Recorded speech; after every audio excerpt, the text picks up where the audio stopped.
Hey, what up guys? How you doing? It is Lasty here. Welcome to a new episode of The Road to Glory, episode number 87. And in today's video, we need to go ahead and get this final FUT swap player in the weekly objective. So I've currently got Gareth Bale in my squad, and yesterday was all about Bale or Mbappe. And you know, whilst we've still got Bale, of course, we do need to go into division rivals and make sure that we earn ourselves this other FUT swap player, which would put us up to 7 in total, I think, after we do what we're about to do here, which is go on in and complete the one that was in an SBC. I had all these players in the club, so it kind of felt free. I understand they have a value, but I just thought, you know what, if it's getting me one step closer to the player that I want, then I will go ahead and complete it. So, did that, no problems whatsoever. And if you guys do enjoy today's Road to Glory episode, do me a favor, hit that thumbs up button.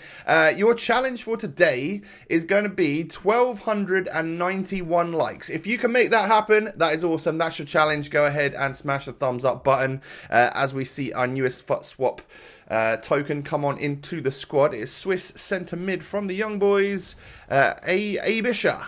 Yeah, okay, and he walks in doing like the what do you call that? Oh, I can't even remember. I don't know what the name of that. It's like bodybuilder type thing, right? But some of these items didn't sell that were in my transfer list, or I didn't even list them for some things because the prices of those SBCs that came out the other day, the ones that we decided not to do, had dropped a little bit. So I decided to shove them back in the club. They'll be useful later on down the line and start my little journey in Rivals today. And we get matched up against this. Guy's got a nice team, sort of half Prem, half La Liga. Little red Felipe Anderson in there. He's got Bale just like we do, as well as Kante. And just genuinely a nice team. And he was a very sort of slow and the sort of player that doesn't use sprint and then is sat on like drop back and stuff. So there's loads of opportunity for him to have possession and very difficult to get the ball off of. He scores with an outside of the boot Felipe Anderson shot. So I'm 1-0 down, sort of on the back foot off the bat quite early on. So it was always going to be a little bit of an uphill battle to get back into this one. I hit the post with my Gareth Bale. That was unfortunate. And then we get it to Bale again right here. And that was a weird finesse shot. So these are actually my first games after the patch. Now, I want to see if they've patched me and what I do, you know, which is those first time finesse shots. You guys know that is literally my forte. And that was one of the first ones I got to take. And it went nowhere near flying in the back of the net. Whereas I feel like I possibly could have scored that before the patch. Now, I also didn't hit it green, and I don't think I put enough power on it, so it's too difficult to judge. And after, you know, today we're going to play 4 or 5 games or so, and then I hit another one there with Aubameyang, an easy save for the goalkeeper, but again, it's not like the perfect angle to take the strike, so I'm not going to judge it too much, but I will sort of point out as I take those normal types of shots, which I have been hitting a lot of lately, you know, we can try and make a judgment for ourselves as to whether or not like normally they would go in, whether or not the patch has really helped, or whether it's not quite enough as to what we were hoping for. We'll figure it out over the course of a few games, and really the big test would be the next weekend league. So luckily I did get a very late equaliser and managed to scrape a 2-2 draw in that match, which just gives us a few extra rank points because instead of a loss you get a draw, which I guess gives you in the next bonus up for your points. Now, I had to go out and buy squad fitnesses, and what I will say is that I haven't had to buy these for a couple of weeks. I've been using what I've had in my club. They are so expensive. They're like 1,100 coins, and that's crazy for the amount that fitness depletes now because of like the way that stamina is and stuff. It seems crazy that they're not more readily available on the market and stuff. Like maybe we should be getting, maybe the daily objectives and stuff should be, or weekly objectives could be like even like a consumable pack. I wouldn't mind it if it's a rare consumable pack and I got a chance of getting like 4 squad fitnesses. I would complete that challenge. Or if it's a daily one and you get 1 squad fitness, even if it's a bronze one, I don't care. That would be amazing. It's something to give the players who actively actually, you know, play the game and stuff the reward, because really, if you play a game, you don't get as many coins as it costs to do a squad fitness, and then you got to play like 2 games to get enough coins and even that's not nearly quite enough. So yeah, like maybe I need to make sure that I get into some rewards where yeah, the squad fitnesses are the ones, and I need to take untradeable rewards or something for my division rivals. Maybe try and get some rare mega packs or something, because of course they would give us lots of fitness items and stuff. That would be an idea as well, but I do think they should be a little bit more readily available. You can see how valuable they are on the market at over 1,000 coins mainly. I'm sure you can get them cheaper if you either snipe or are very, very patient on the 59th minute with your bidding and stuff.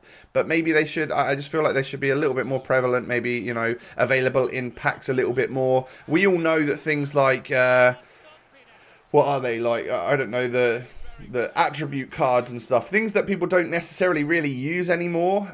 They fill the packs up, but maybe a slot should be almost given to a fitness in every single pack or something. I don't know. I'm just, you know, randomly spitballing and thinking about, you know, what I think should happen, really. So we come away with like loads of points after that after that rivals game, and nearly push up towards rank 2. This next game right here is a tough one.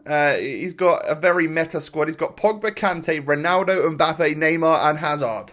That's 6 very, very good players right there. And the back 4 wasn't too shabby either. And I could tell that he was a good player. So he scores that finesse shot against me early doors in the 10th minute. And that was at a very, very bad angle for someone to be taking a first time, or not a first time finesse, but a finesse shot. So I don't think that's been adjusted in the patch. I feel like it was just the first time ones. So I was a little bit disappointed to concede that. However, we managed to equalise by scoring a header with Gareth Bale. And one thing I knew that was always going to be the case in this game is that Cristiano Ronaldo really is like a crazy...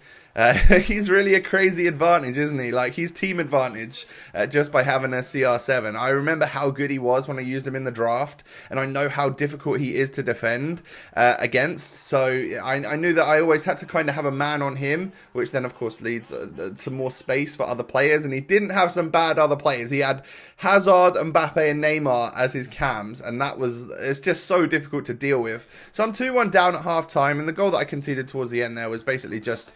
I didn't know how to block it from the free kick, and he managed to score it. GG's to him. He gets through again, saved by Szczesny this time. So even though it was a green time finesse and I didn't move my keeper, he still didn't manage to score. But he gets through again with Eden Hazard, and I think I moved the keeper towards the very end there. That sort of screwed it up a little bit. But you would expect Hazard to score that one. So he goes into a 3-1 lead, and it was very difficult. His defenders were so aggressive. But I scored one of the best goals I've scored with Bale. That finesse shot was absolutely perfect. A great amount of power, and of course green timed means that it just cannons off the bar and falls into the back of the net. But literally moments later, he runs down the other end and scores again to get that 2-goal cushion back again. So be it. We lose 4-2. It was a very even game, and I feel like maybe team advantage in that one might have been the difference, having the likes of. But then again, I've got Bale and Hazard. I've got Bale and Neymar, so can't really complain there. It's just maybe CR7 is the difference maker sometimes. But GG's to my opponent. We move on into the next one here. I found this to be really odd. Like, why wouldn't you play like Hazard and Mkhitaryan in their right positions and stuff, and maybe have Nani as the only player off cam? I don't know. It seems a bit odd. But this guy, and how weird is this? The pitch, by the way, it's like... It's got no lines on it or anything. It just looks so different to me. When I went into this game, because I mainly play the weekend league, you get the same pitch and the same stadium and everything, and it doesn't look any different. Whereas this one right here, it's like no lines on the pitch, no pattern or anything. The grass kind of looks longer than normal pitches. It's darker and stuff. So it's very, very odd to be playing on this pitch. But this guy was incredible at possession against me. I really, really struggled to win the ball from him, and he just kept it so very well. Now, I was making a couple of opportunities, but nothing really to write home about. Neymar whips it in and Aubameyang volleys it home, but he was just offside, and that's a legit call. You could see that he was offside there from the moment that I whipped that ball in. He then plays it to Pogba, who strikes, but like he couldn't really get through my defence super well. I was managing to defend quite well, and then the 45th minute cheese comes around, and so be it. He scores the goal with Pogba at like the second time of asking or whatever, and then runs off and dabs on me, which is fine. It might even be his default celebration. I'm not too sure. But at half time, look at that, dominated, absolutely dominated. 66% possession for my opponent, only 34% for me. But he made a bit of a defensive error early doors in the second half. I get in the box with Neymar, take the strike, and again comes off the bar, and what a goal that is. So a La Croqueta earned me the space there to actually get the shot off, meaning it wouldn't get blocked, and luckily we were able to equalise. And then look at this for yet another defensive mishap. It was almost like he was just throwing this game away to give it to me, but I don't think he meant it either time. It was just sloppy play from him. And this time I scored with my Gareth Bale, which is what I need. I needed another Bale goal to help me out, to put me towards earning that final FUT swap player. And then, well, he started to apply pressure onto me, I'm not going to lie.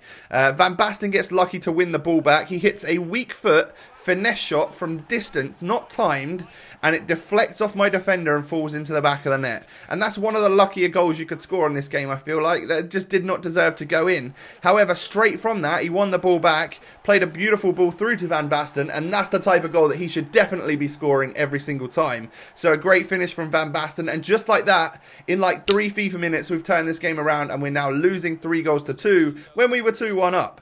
However, I played quite slow and smart off of that kickoff. Give it back to Neymar, score myself a finesse shot. It wasn't timed, but it was well placed.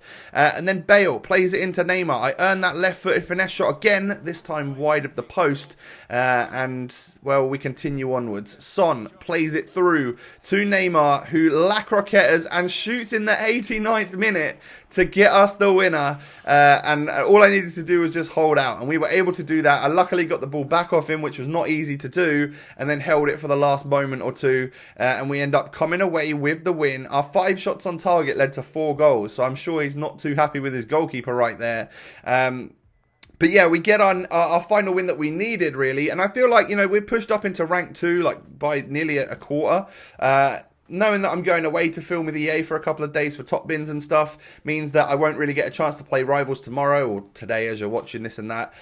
So I will slip back into rank 3, which is obviously where we want to be to get the 50k packs. But I feel like I'm already safe this week. Now, we now have 7 of these. We've got 7 FUT swap items. That's great. We're only 2 away from Kurzawa, or we already have enough to unlock ourselves a Jefferson Lerma, who is the one which quite a lot of people are after this week, or this month, should I say. He looks good. He looks very good, actually. So it's all going to depend on my weekly rewards from FUT Champions.